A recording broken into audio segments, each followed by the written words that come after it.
Hi ಎಲ್ರಿಗೂ ನಮಸ್ಕಾರ. This is Sushmita Keerthi Prasad. ಎಲ್ಲರಿಗೂ ಹ್ಯಾಪಿ ನ್ಯೂ ಇಯರ್. ಇವತ್ತು ವಿಡಿಯೋ ತುಂಬಾನೇ ಚೆನ್ನಾಗಿರುತ್ತೆ, ಮಿಸ್ ಮಾಡದೆ ಕೊನೆವರೆಗೂ ನೋಡಿ. Welcome to Sukhi YouTube channel.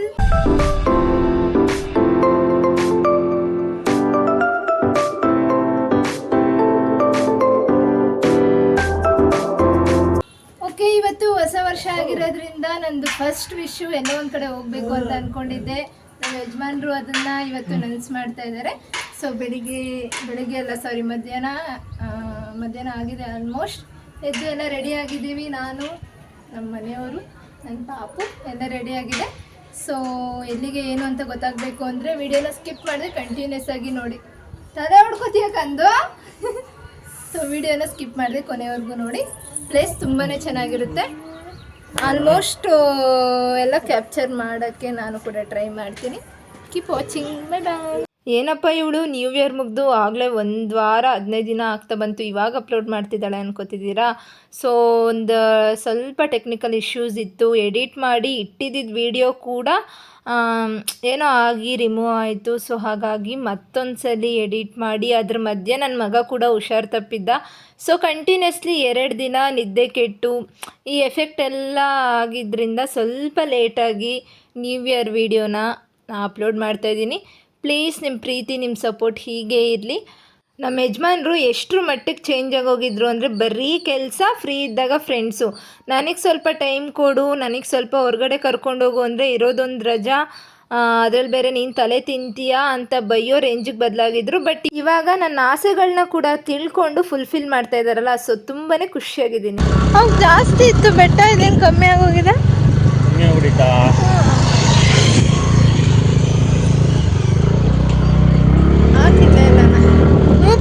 ಜಾಸ್ತಿ ಇತ್ತು. ನೀನು ಕೆಳಗಡೆಯಿಂದ ಕರ್ಕೊಂಡ್ಬಂದಿದ್ದೆ ನಡ್ಸ್ಕೊಂಡು. ನಡ್ಕೊಂಡು ಹೋಗೋಣ ಇರು.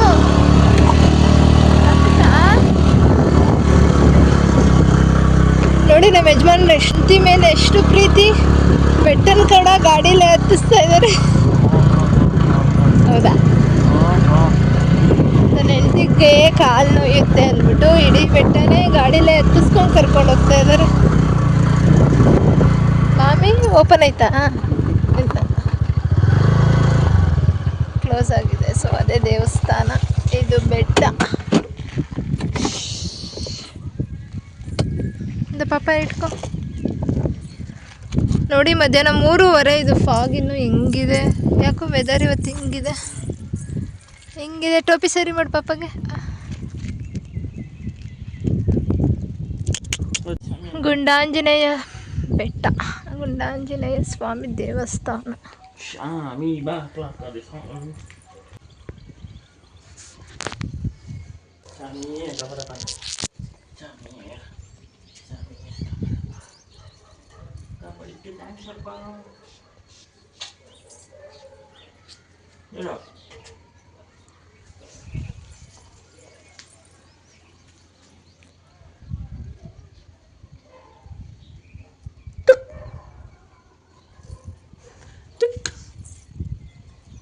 ಹೋಗೋಣ. ಲವ್ ಇವಾಗ ನಡೆಯೋದು ಕಲಿತಾ ಇದ್ದಾನೆ ಪಾಪ. ಬೆಟ್ಟ ಹತ್ತಿಸ್ತಿದ್ಯಲ್ಲ. ಅಯ್ಯೋ ಗೊಂಬೆ, ಅದು ಜೋಶ್ ನೋಡು ಗೊಂಬೆ. ಅಮ್ಮ ಹತ್ತುತ್ತೀಯಕೊಂದ ನೀನು, ಬರುತ್ತಾ? ಗಾಳಿಗೆ ತೂರ್ಗಿರ್ಕೊಳಣ.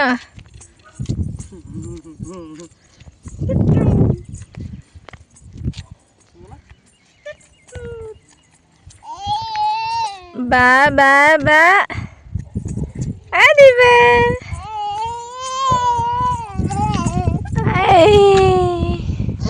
ಅಯ್ಯೋ ಸುಸ್ತಾತು.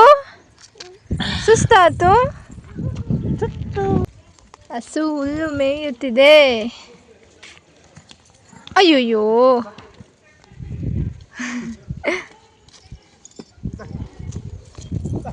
ಅಲ್ಲೋಡ ಅಪ್ಪ ಮಗ ನನ್ನೇ ಬಿಟ್ಟು ಹೋಗ್ತಾ ಇರೋದು. ನೆನಪಿದ್ಯಾ? ಅವಾಗ ತಾನೇ ಟಿಕ್ಟಾಕ್ ನಾವು ಓಪನ್ ಮಾಡಿದ್ವಿ. ಸ್ಲೋ ಮೋಷನ್ ಮಾಡೋಕ್ಕೆ ಬರ್ತಾ ಇರಲಿಲ್ಲ. ಇಲ್ಲಿ ನಡ್ಕೊಂಬ ಸ್ಲೋ ಮೋಷನ್ ಮಾಡ್ತೀನಿ ಅಂದೆ, ಬಟ್ ನಮಗೆ ಬರ್ತಾ ಇರಲಿಲ್ವಲ್ಲ. ನೆನಪಾಯ್ತಾ? ನೆನಪಿದ್ಯಾ ಇಲ್ವಾ? ಓಕೆ, ನಾನು ಆಗಲೇ ಹೇಳ್ತಿದ್ದಂಗೆ ನಮ್ಮ ಯಜಮಾನರು ನನ್ನ ಆಸೆಗಳಿಗೆ ಬೆಲೆ ಕೊಟ್ಟು ನನ್ನ ಖುಷಿಯಾಗಿ ನೋಡ್ಕೋತಾ ಇದ್ದಾರೆ. ಸೊ ಎಲ್ಲರ ಹೆಣ್ಮಕ್ಳ ಆಸೆ ಕೂಡ ಇದೇ ಆಗಿರುತ್ತೆ. ನೀವು ಯಾವುದೇ ರೀತಿ ಚಿನ್ನ ತಂದುಕೊಡ್ರಿ, ಇಲ್ಲ ದುಡ್ಡು ಬಂಗಾರ ಎಷ್ಟೇ ತಂದುಕೊಡ್ರಿ, ಅವ್ರು ಖುಷಿಯಾಗಿರಲ್ಲ. ನಿಮ್ಮ ಅಮೂಲ್ಯವಾದ ಪ್ರೀತಿ ಟೈಮ್ನ ಅವ್ರು ಕೊಟ್ಟರೆ ನಿಜ ಅವರಷ್ಟು ಖುಷಿಯಾಗಿರೋರು, ಅವರಷ್ಟು ನೆಮ್ಮದಿಯಾಗಿರೋರು ಪ್ರಪಂಚದಲ್ಲಿ ಯಾರೂ ಇರಲ್ಲ ಅನಿಸುತ್ತೆ. ಸೊ ನೀವು ಟೆನ್ಷನಲ್ಲಿರ್ತೀರಾ, ಕೆಲಸದಲ್ಲಿರ್ತೀರಾ. ಸೊ ಕೆಲಸ ಮಾಡೋದು ನಮಗೋಸ್ಕರನೇ, ನನಗೂ ಅರ್ಥ ಆಗುತ್ತೆ. ಬಟ್ ನಿಮ್ಮ ಹೆಂಡ್ತಿನೇ ಖುಷಿಯಾಗಿಲ್ಲ ಅಂದರೆ ನೀವು ಅಷ್ಟು ದುಡ್ದು ಕೋಟಿ ದುಡ್ದು ಅವಳಿಗೆ ತಂದು ಕೊಟ್ಟರು ಅವಳಿಗೆ ಅಷ್ಟು ಸ್ಯಾಟಿಸ್ಫೈ ಆಗೋಲ್ಲ. ಸೊ ಫಸ್ಟ್ ಪ್ರಿಫರೆನ್ಸು ನಿಮ್ಮ ಹೆಂಡ್ತಿಗೆ ಕೊಡಿ, ಅವಳು ಖುಷಿ ಕೊಡಿ. ಇದ್ರ ಮುಂದೆ ನಿಜ ಏನೇನೂ ಇಲ್ಲ. ನಾನು ಇದರಲ್ಲಿ ಅಪ್ಪ ಅಮ್ಮನ್ನ ಮಧ್ಯೆ ತರ್ತಿಲ್ಲ, ನಾನು ಮಾತಾಡ್ತಿರೋದು ಗಂಡ ಹೆಂಡ್ತಿ ಬಗ್ಗೆ ಮಾತ್ರ. ಓಕೆ, ಹಿಂಗೆ ಸುಮ್ಮನೆ ಕೂತಿರೋ ಬದಲು ನಿಮಗೆ ಇಲ್ಲಿಗೆ ನಾವು ಫಸ್ಟು ಹೇಗೆ ಬಂದ್ವಿ ಅಂತ ಒಂದು ಸ್ಟೋರಿ ಹೇಳ್ತೀನಿ. ನನಗೆ ಅವಾಗ ಲವ್ ಮಾಡಬೇಕಾದ್ರೆ ಕೆಲಸ ಬಿಟ್ಟಿದ್ದು ಹೊಸದು. ಅವಾಗ ಮನೇಲಿರೋಕ್ಕೆ ಇಷ್ಟನೇ ಆಗ್ತಾ ಇರಲಿಲ್ಲ. ಅವಾಗ ಗೊತ್ತಲ್ವಾ, ಲವ್ ಮಾಡಿದ್ದು ಹೊಸದು ಅಂದರೆ ಅವ್ರನ್ನ ನೋಡ್ತಾನೆ ಇರಬೇಕು, ಅವ್ರನ್ನ ಮೀಟ್ ಮಾಡಬೇಕು ಅಂತ ಅನ್ನಿಸ್ತಾನೆ ಇರುತ್ತೆ. ಸೊ ನಾನು ಮನೇಲಿ ಏನೋ ಒಂದು ರೀಸನ್ ಹೇಳಿ ಹೊರಗಡೆ ಬಂದಿದ್ದೆ. ಸೊ ಹೊರಗಡೆ ಬಂದಮೇಲೆ ಇವ್ರೇನು ಮಾಡಿದ್ರು, ಮಧ್ಯದಲ್ಲಿ ಸ್ವಲ್ಪ ಕೋಪ ಬರ್ಸಿದ್ರು. ಏನೋ ಒಂದು ವಿಚಾರ ನೆನಪಿಲ್ಲ, ಕೋಪ ಬರ್ಸಿದ್ರು. ಸೊ ಹಾಗಾಗಿ ಬಿಡು ನಾನು ಹೋಗ್ತೀನಿ ಅಂತ ಅಂದೆ. ಅದಕ್ಕೇನಂದ್ರು ಇವರು, ಮಾರಾಯ ನಾನು ಅಷ್ಟು ಕಷ್ಟಪಟ್ಟು ಅಷ್ಟು ಸುಳ್ಳು ಹೇಳಿ ಮನೇಲಿ ತಪ್ಪಿಸ್ಕೊಂಡು ಬಂದಿದ್ದೀನಿ, ನಾನು ಸುಮ್ಮನೆ ಹೋಗ್ತೀನಿ ಅಂದ ತಕ್ಷಣ ಸರಿ ನಡಿ ಹೋಗು ಅಂದ್ಬಿಟ್ಟು ಮನೆಗೆ ಬಿಡಕ್ಕೆ ಬಂದರು ಗಾಡೀಲಿ. ಸೊ ನನಗೆ ತುಂಬ ಕೋಪ ಬಂತು, ತುಂಬ ಅಳು ಬಂತು. ಅಂಥ ಟೈಮಲ್ಲಿ ನಾನೇನು ಮಾಡಿದೆ, ಸರಿ ಹೋಗ್ತೀನಿ ಅಂದ ತಕ್ಷಣ ಹೋಗು ಅಂತೀಯಲ್ಲ ಅಂದ್ಬಿಟ್ಟು ಮನೆಗೆ ಕರ್ಕೊಂಡೋಗಿ ಬಿಡ್ತೀನಿ ಅಂದ. ಇವಾಗ ಮತ್ತೆ ನಾನು ಮನೆಗೆ ಹೋದರೆ ನೆಕ್ಸ್ಟ್ ಇವ್ರನ್ನ ಯಾವಾಗ ಮೀಟ್ ಮಾಡ್ತೀನಿ ಅಂತ ಗೊತ್ತಿಲ್ಲ, ಯಾವಾಗ ಅವ್ರು ಸಿಗ್ತಾರೆ ಅಂತ ಗೊತ್ತಿಲ್ಲ. ಈ ಥರ ಹೊರಗಡೆ ಬರೋಕ್ಕೂ ಆಗಲ್ಲ. ಸೊ ಅವಾಗ ನಾನೇನು ಮಾಡಿದೆ, ಎಷ್ಟು ನಿಲ್ಲಿಸು ಅಂದರೂ ನಿಲ್ಲಿಸ್ತಾ ಇರ. ನಾನು ಕೋಪ ಮಾಡ್ಕೊಂಡಿದ್ದು ನೋಡಿ ಅವರು ಕೋಪ ಮಾಡ್ಕೊಂಡ್ಬಿಟ್ಟಿದ್ದಾರೆ. ಸೊ ಎಷ್ಟು ನಿಲ್ಲಿಸು ಅಂದರೂ ನಿಲ್ಲಿಸ್ತಾ ಇಲ್ಲ. ಅವಾಗ ನಾನೇನು ಮಾಡಿದೆ, ಬ್ಯಾಗ್ ಇತ್ತು. ಸೊ ಗಾಡಿ ನಿಲ್ಲಿಸ್ತಾ ಇಲ್ವಾ ಅಂದ್ಬಿಟ್ಟು ಪಟ್ ಅಂತ ಬ್ಯಾಗ್ ತೆಗೆದು ರೋಡ್ಗೆ ಎಸ್ದ್ಬಿಟ್ಟೆ. ಸೊ ಆವಾಗ ಅವರು ಇನ್ನೇನು ಬೇರೆ ವಿಧಿ ಇಲ್ವಲ್ಲ, ಗಾಡಿ ನಿಲ್ಲಿಸಿ ಸೊ ಈ ಪ್ಲೇಸ್ಗೆ, ಆವಾಗ ತುಂಬಾ ಚೆನ್ನಾಗಿತ್ತು, ತುಂಬಾ ಗ್ರೀನರಿ ಇತ್ತು. ಇದು ಆ್ಯಕ್ಚುಲಿ ಶೂಟಿಂಗ್ ಪ್ಲೇಸ್ ಅನ್ಸುತ್ತೆ, ತುಂಬಾ ಶೂಟಿಂಗ್ ಆಗುತ್ತೆ ಮೂವೀಸ್ ಆಗಲಿ. ಭರ್ಜರಿ ಮೂವಿದು ಫೈಟಿಂಗಾ,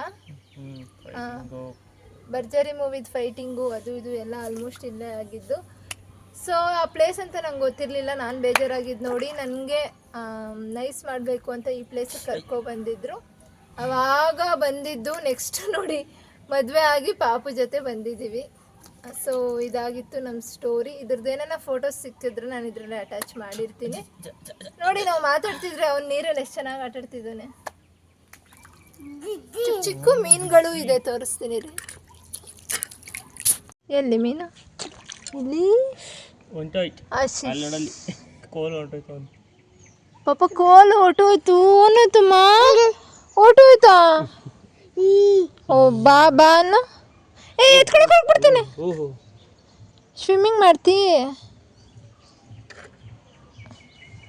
ಪುಟಾಣಿ ಕಾಲಿಟ್ಕೊಂಡು ಕೂತ್ಕೊಂಡಿದ್ದೆ. ಓತಕ್ಕಂದು ಅದು ಓತು ಬಿಡು, ಬೇರೆ ತಗೊಳ್ಳೋಣ. ಕಾಲು ಹಾಕೋಬೋದು ಹಾಕೋಬಾರ್ದು ಗೊತ್ತಿಲ್ಲ, ಬಟ್ ಪಾಪು ಅಲ್ವಾ, ಸೊ ಆಟ ಆಡಲಿ ಅಂತ ಕೂರಿಸಿದ್ದೀವಿ. ಒಂಥರ ಮೈಂಡ್ ಫ್ರೆಶ್ ಆಗ್ತಿದೆ. ಬಿದೋಗ್ತಾನೆ. ನೀವು ಎಲ್ಲಾದರೂ ಹೋಗ್ಬೇಕು, ದೇವಸ್ಥಾನನೂ ಇರಬೇಕು, ಪೀಸ್ಫುಲ್ಲಾಗೂ ಇರಬೇಕು, ಈ ಥರ ಕೂತ್ಕೊಳ್ಳೋಕ್ಕೂ ಜಾಗ ಇರಬೇಕು ಅಂದರೆ ಇದು ಒಳ್ಳೆ ಪ್ಲೇಸು. ಎಲ್ಲಿ ಬರುತ್ತೆ ಇದು ಅಡ್ರೆಸ್ಸು? ಕನಕಪುರ ಮೇನ್ ರೋಡಲ್ಲಿ ನೆಟ್ಟಿಗೆರೆ ಅಂತ ಒಂದು ಊರಿದೆ. ಸೊ ಅದರೊಳಗಡೆ ಗುಂಡಾಂಜನೇಯನ ಬೆಟ್ಟ ಅಂತ ಕೇಳಿದ್ರೆ ಯಾರು ಬೇಕಾದ್ರೂ ತೋರಿಸ್ತಾರೆ ಅನಿಸುತ್ತೆ. ಸೊ ಒಳ್ಳೆ ಪ್ಲೇಸ್ ಅಂತಲೇ ಹೇಳ್ಬೋದು. ನಿಜ ಮೈಂಡೆಲ್ಲ ಫ್ರೆಶ್ ಆಗ್ತಿದೆ, ಚೆನ್ನಾಗಿದೆ, ತುಂಬಾ ಪೀಸ್ಫುಲ್ ಆಗಿದೆ. ನಾನು ತುಂಬ ದಿನದಿಂದ ಕೇಳ್ತಾ ಇದ್ದೆ ನಮ್ಮ ಯಜಮಾನ್ರಿಗೆ ಕರ್ಕೊಂಡೋಗಿ ಅಂತ, ಬಟ್ ಅವರು ಅಂದ್ಕೊಂಡೇ ಇದ್ರು. ನಿಜ ಇವತ್ತಿನ ದಿನ, ಅದು ವರ್ಷದ ಮೊದಲನೇ ದಿನನೇ ನನ್ನ ವಿಶ್ನ ಅವರು ಫುಲ್ಫಿಲ್ ಮಾಡ್ತಾರೆ ಅಂತ ಅಂದ್ಕೊಂಡಿರಲಿಲ್ಲ. So thank you so much. ಬಟ್ಟೆ ತಂದಿಲ್ಲ, ಯಾವುದೇ ಯಾವುದೇ ಬೇಕಾ? ಬಟ್ಟೆ ತಂದಿಲ್ಲ ಕಂದು. ಸೊ ಅಲ್ಲೇನೋ ಪೂಜೆ ನಡೀತಾ ಇದೆ ಅನಿಸುತ್ತೆ. ಸೊ ಅಲ್ಲೂ ಹೋಗಿ ಒಂದು ವಿಸಿಟ್ ಕೊಟ್ಟು ಬರೋಣ. ಧ್ರುವ ಸರ್ಜಿಂದು ಇಲ್ಲಿ ಹಾಂ ಭರ್ಜರಿ ಇಲ್ಲಿ ನಮ್ಮ ತಲೆ ಮೇಲೆ ನೀರು ಹೋಯ್ತಾರಲ್ಲ. ಹಾಂ ಹಾಂ ಹಾಂ. ಎಲ್ಲಿ? ಈ ಮರದ ಕೆಳಗಡೆ ಒಯ್ಯೋದು. ಈ ಮರದ ಕೆಳಗಡೆ ಇಲ್ಲಿ ತಲೆ ಮೇಲೆ ಅಷ್ಟು ನೀರು ಒಯ್ದ್ಬಿಟ್ಟು ಕಳಿಸ್ತಾರಲ್ಲ. ಹಾಂ ಹಾಂ ಹಾಂ. ಇದ್ದೆ ನೋಡಿ ನಮ್ಮ ಮನೆ ಹತ್ರನೇ ಇಷ್ಟು ಒಳ್ಳೊಳ್ಳೆ ಪ್ಲೇಸ್ಗಳಿದ್ರು ಕರ್ಕೊಬರಲ್ಲ ಅಮ್ಮುದೇವಿ. ಎಷ್ಟು ಕ್ಯೂಟಾಗಿದೆ ನೋಡಿ. ವಾವ್.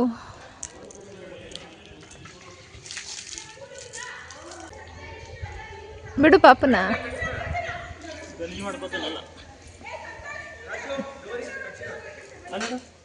ಈ ಶಿವಲಿಂಗನ ನೋಡಿ ನಿಜ ನನಗಂತೂ ತುಂಬಾ ಖುಷಿ ಆಯಿತು, ಶಾಕ್ ಕೂಡ ಆಯಿತು. ಯಾಕೆಂದರೆ ಲಾಸ್ಟ್ ಟೈಮ್ ಬಂದಾಗ ಸ್ವಲ್ಪ ಬೇಜಾರಲ್ಲಿದ್ವಿ. ಕಲ್ಯಾಣಿ ಹತ್ರನೇ ಕೂತ್ಕೊಂಡು ಅಲ್ಲಿ ಸಮಾಧಾನ ಮಾಡಿಕೊಂಡು ಎದ್ದೋಗೋ ಅಷ್ಟರಲ್ಲೇ ನಮಗೆ ಟೈಮ್ ಸಾಗಲಿಲ್ಲ. ಸೊ ಇವತ್ತು ಬಂದಾಗ ನಮ್ಮ ಯಜಮಾನ್ರು ಇಲ್ಲೊಳಗಡೆ ಈ ಥರ ಇದೆ ಬಾ ನೋಡ್ಕೊಂಬರೋಣ ಅಂತ ಹೇಳಿ ಕರ್ಕೊಬಂದರು. ಇಲ್ಲಿ ಯಾರೋ ಹರಕೆ ಮಾಡ್ಕೊಂಡಿದ್ರು ಅನಿಸುತ್ತೆ. ಸೊ ಆ ಶಿವಲಿಂಗಗಳಿಗೆಲ್ಲ ಅಭಿಷೇಕ ಮಾಡಿ ಪೂಜೆ ಮಾಡ್ತಾಯಿದ್ರು. ಸೊ ನಮಗೂ ಇದನ್ನೆಲ್ಲ ನೋಡೋ ಭಾಗ್ಯ ಸಿಕ್ತು. ನೋಡಿ ಸುತ್ತಮುತ್ತ ಬರೀ ಬೆಟ್ಟನೇ, ಎಷ್ಟು ಚೆನ್ನಾಗಿದೆ ಪ್ಲೇಸ್.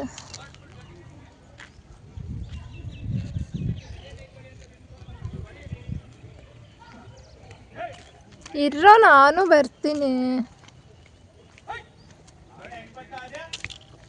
ಓನಮ್ಮ ಅದು ಪಾಪು ಏಯ್ ಜುಜ್ಜಿನಾದಿ ಅಯ್ಯಮ್ಮ ಕುಚ್ಚು ಬಂಗ ಪಾಪ.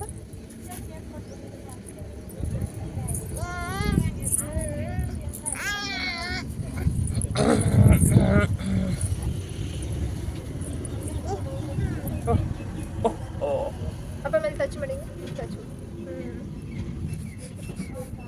ನನ್ನನ್ನು ಮುದ್ದು ಮಾಡು ಮಾಡು ಮುದ್ದು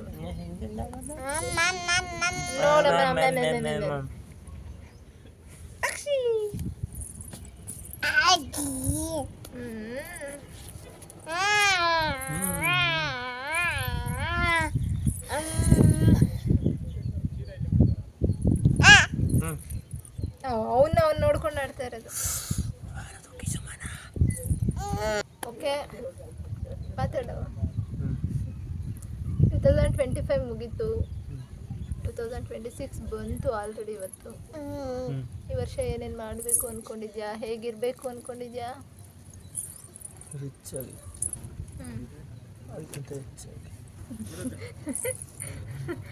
ಮೂವಿ ಡೈಲಾಗ್ ಬಿಟ್ಬಿಟ್ಟು ಹೇಳು ಬಕ್ರೇಟಾಗಿ.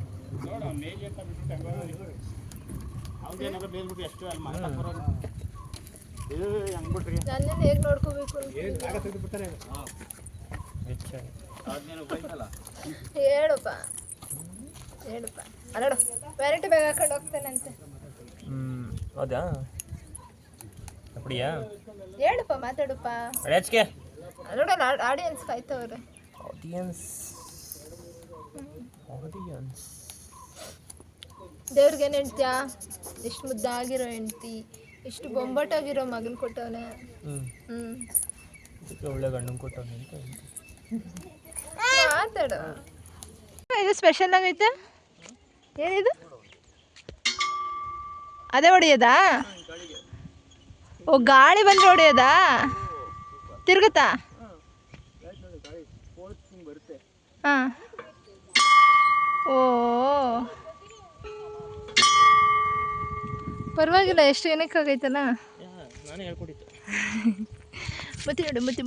ಓಕೆ, ಇವಾಗ ಮನಸ್ಫೂರ್ತಿ ಸಮಾಧಾನ ಆಗೋವರೆಗೂ ಇಲ್ಲಿದ್ದು ಸ್ವಲ್ಪ ಹೊತ್ತು ನೆಮ್ಮದಿಯಾಗಿ ಕಾಲ ಕಳೆದು ಇವಾಗ ಮನೆ ಕಡೆ ದಾರಿ ಹಿಡಿತಾ ಇದ್ದೀನಿ. ನಿಜ ತುಂಬಾ ಖುಷಿಯಾಗಿದ್ದೀನಿ ನಾನಂತೂ ಇವತ್ತು. ಏಕೆಂದರೆ ನಮ್ಮ ಯಜಮಾನ್ರು ನನ್ನ ಜೊತೆ ಇರೋದೇ ತುಂಬ ದೊಡ್ಡ ಖುಷಿ ವಿಷಯ. ಅಂಥದ್ರಲ್ಲಿ ಇಷ್ಟೊತ್ತು ನನ್ನ ಜೊತೆ ಪ್ರೀತಿಯಿಂದ ಟೈಮ್ ಸ್ಪೆಂಡ್ ಮಾಡಿದ್ದು ನನಗಂತೂ ತುಂಬಾ ಖುಷಿ ಆಯಿತು. ಹೀಗೆ ಹೋಗ್ತಾ ದಾರಿ ಮಧ್ಯೆ ಮಾದೇಶ್ವರನ ದೇವಸ್ಥಾನ ಸಿಕ್ತು. ಇವಾಗ ನಾವು ಹೋಗಿದ್ದಿದ್ದು ಟೆಂಪಲ್ ಕೂಡ ಬಾಗಿಲು ಓಪನ್ ಇರಲಿಲ್ವಲ್ಲ. ಸೊ ಇಲ್ಲಾದರೂ ಹೋಗಿ ದೇವ್ರ ದರ್ಶನ ಮಾಡ್ಕೊಂಬರೋಣ ಅಂತ ಹೋಗಿ ನಮ್ಮ ಪುಟ್ಟು ಮಾದಪ್ಪನಿಗೆ ವಿಭೂತಿ ಇಟ್ಟು ದೇವ್ರ ದರ್ಶನ ಮಾಡಿದ್ವಿ. ಪುಟ್ಟು ಮಾದಪ್ಪು ಓನತ್ತು ಅದಾ. ಸೊ ಮಧ್ಯಾಹ್ನ ಏನು ತಿಂದಿರಲಿಲ್ಲ, ಹಾಗಾಗಿ ಪಾನಿಪುರಿ ಏನಾದರೂ ತಿನ್ಕೊಂಡು ಹೋಗೋಣ ಬಾ ಅಂದರು. ಹಾಗಾಗಿ ಕೂತಿದ್ದೀನಿ. ನನಗೊಂದು ಬೇಲ್ ಹೇಳಿದ್ದೀನಿ. ಇನ್ನೊಂದು ಸ್ಪೂನ್ ಇಸ್ಕೊ.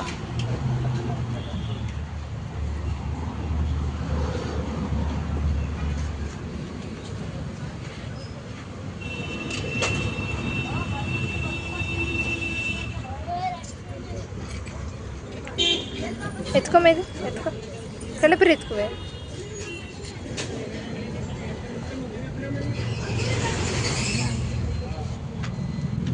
ನನ್ಗ ಪಾಪಗ. ಓಕೆ, ಇವತ್ತು ಎಲ್ಲ ಮುಗಿಸ್ಕೊಂಡು ಮನೆಗೆ ಬಂದಿದ್ದೀವಿ. ಸೊ ನನ್ನ ವಿಡಿಯೋನ ಕಂಪ್ಲೀಟಾಗಿ ನೋಡಿದ್ದೀರಾ ಅಂತ ಅನ್ಕೋತೀನಿ. ನಿಜ ತುಂಬಾ ಖುಷಿಯಾಗಿದ್ದೀನಿ ನಾನಂತೂ ಇವತ್ತು. ಅದೇನೋ ಗೊತ್ತಿಲ್ಲ, ನಮ್ಮ ಯಜಮಾನ್ರು ನಾನು ಹೇಳಿದ್ದಕ್ಕೆಲ್ಲ ಹ್ಞೂ ಅಂತಲೇ ಇದ್ದರು. ಅಲ್ಲಿ ಹೋಗ್ಬೇಕು ಅಂದ್ಕೊಂಡೆ, ಕರ್ಕೊಂಡೋದ್ರು. ಪಾನಿಪುರಿ ತಿನ್ನಬೇಕು ಅಂದ್ಕೊಂಡೆ, ಅದು ಕೊಡಿಸಿದ್ರು. ಇನ್ನೊಂದು ದೇವಸ್ಥಾನಕ್ಕೆ ಹೋಗಬೇಕು ಅಂದ್ಕೊಂಡೆ, ಅಲ್ಲಿಗೂ ಕರ್ಕೊಂಡೋದ್ರು. ಏನೋ ಗೊತ್ತಿಲ್ಲ, ಬಟ್ ಇವತ್ತಿದ್ದಂಗೆ ಈ ವರ್ಷ ಪೂರ್ತಿ ನಾನಿರೋವರೆಗೂ ಲೈಫ್ ಪೂರ್ತಿ ಇದೇ ಥರ ಅವರಿದ್ದರು ಅಂದರೆ ನಿಜ ನನ್ನಷ್ಟು ಖುಷಿ ಪಡೋಳು ಪ್ರಪಂಚದಲ್ಲಿ ಯಾರೂ ಇಲ್ಲ ಅಂತ ಅನ್ಕೋತೀನಿ. ಸೊ ನಂತರನೇ ಇವತ್ತಿನ ದಿನ ನಿಮ್ಮದು ತುಂಬ ಇದೆ, ಇದೇ ಥರ ನಿಮಗೂ ತುಂಬ ಚೆನ್ನಾಗಿರಲಿ ನಿಮ್ಮ ಲೈಫ್ ಕೂಡ ಅಂತ ನಾನು ವಿಶ್ ಮಾಡ್ತಾ ಒನ್ಸ್ ಅಗೇನ್ ಎಲ್ರಿಗೂ ಹ್ಯಾಪಿ ನ್ಯೂ ಇಯರ್. ಈ ಹೊಸ ವರ್ಷ ಎಲ್ಲರ ಬಾಳಲು ಹೊಸ ಬೆಳಕು, ಹೊಸ ಉತ್ಸಾಹ, ಹೊಸ ಸಂತೋಷ ಎಲ್ಲ ತಂದುಕೊಡ್ಲಿ. ಸೊ ಐ ಹೋಪ್ ಈ ವಿಡಿಯೋ ನಿಮಗೆ ಇಷ್ಟ ಆಯಿತು ಅಂತ ಅನ್ಕೋತೀನಿ. ಲೈಕ್ ಮಾಡಿ, ಕಮೆಂಟ್ ಮಾಡಿ, ಶೇರ್ ಮಾಡಿ. ಸಬ್ಸ್ಕ್ರೈಬ್ ಮಾಡಿದೆ ಯಾರೆಲ್ಲ ಇನ್ನೂ ನನ್ನ ವಿಡಿಯೋ ನೋಡ್ತಾ ಇದ್ದೀರಾ ಪ್ಲೀಸ್ ಸಬ್ಸ್ಕ್ರೈಬ್ ಮಾಡ್ಕೊಂಡು ನೋಡಿ. ನೆಕ್ಸ್ಟ್ ವಿಡಿಯೋದಲ್ಲಿ ಸಿಗ್ತೀವಿ ನಾವು. ಬಾಯ್ ಬಾಯ್.